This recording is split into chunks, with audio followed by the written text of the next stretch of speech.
My sister wouldn't stop mocking me for being cheated on. Then her dream wedding blew up in her face. You know what your problem is? My sister Chloe said while trying on her wedding dress. I think you're just not very smart. You didn't even see the signs. I was helping her with the buttons even though she'd spent months making cruel jokes about my breakup. My ex had been sleeping with his coworker for half a year before I found out, and Chloe thought it was the funniest thing ever.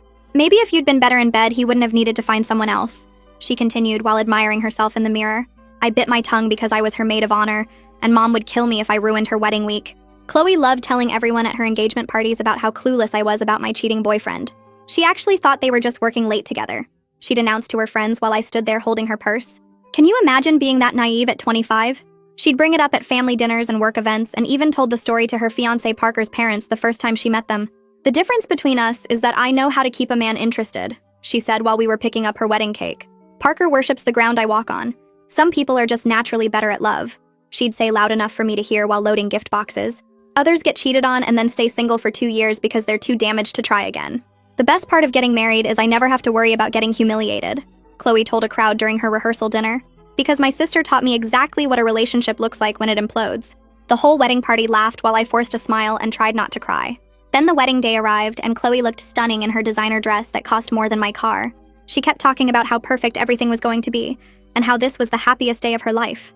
Not everyone gets a fairy tale wedding, she said, while the makeup artist finished her lipstick. Some people are destined for cheating boyfriends and loneliness. I was just counting down minutes until the day was over and I could block her number. The ceremony started perfectly with Chloe walking down the aisle like a princess, while everyone oohed and awed over how beautiful she looked. Parker was waiting at the altar looking handsome in his tuxedo. Then the time came for him to read his vows.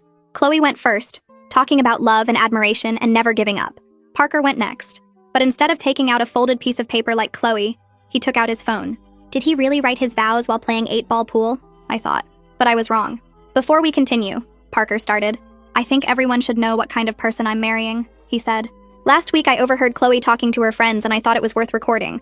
Chloe froze as Parker Bluetooth connected his phone to the church sound system. I think our guests deserve to know the real Chloe. She tried to protest, but the recording had already started playing, and Chloe's voice filled the room clear as day. Being honest, Parker is a boring loser, but his family has money.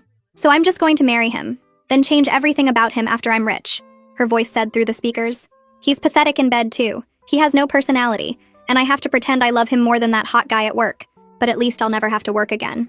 200 wedding guests sat in stunned silence as the recording continued. I could never actually love someone that ugly. Chloe was screaming for Parker to turn it off, but he let the whole thing play. By the time it was done, Chloe's $300 makeup was smeared from crying, and her wedding dress was stained in running mascara. Parker